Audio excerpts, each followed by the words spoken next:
Баршаңызға қайырлы күн достар. Бүгін мен сіздермен өзімнің үй жағдайында езілмей өте дәмді болып пісетін пельменнің рецептісімен бөлісемін. Каналдан алыстамаңыздар.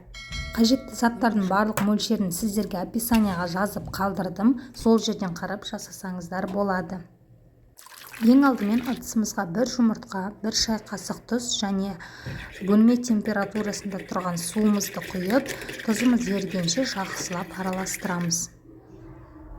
Және үстінен шамамен 20 граммдай сұйық май құямыз.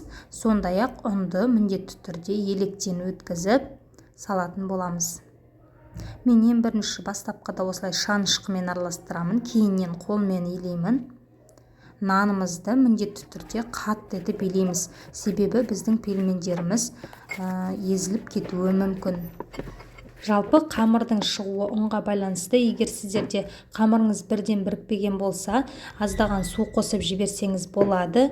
Және иі қану үшін бетін жауып 15-20 минутқа қалдырамыз. Уақыт өткен соң нанымызды тағы бір басып, тағы да 10 минутқа қалдырамыз. Оған дейін салмасын дайындаймыз. Салмасына бізде тартылған ет, пияз, дәміне қарай тұз, бұрыш және сарымсақ қосылады.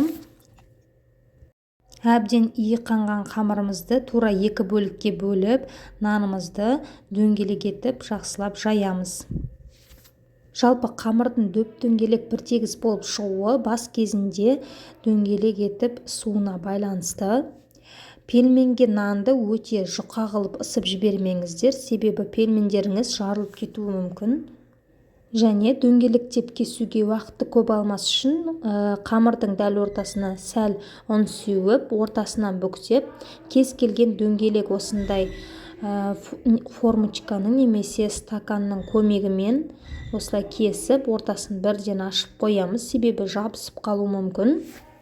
Енді біздің кесіп дайындап қойған дөңгелекше нандарымыздың ішіне 1 шай қасықпен толтыра салмасын салып, осылайша біз пельмендерді түйіп шығамыз.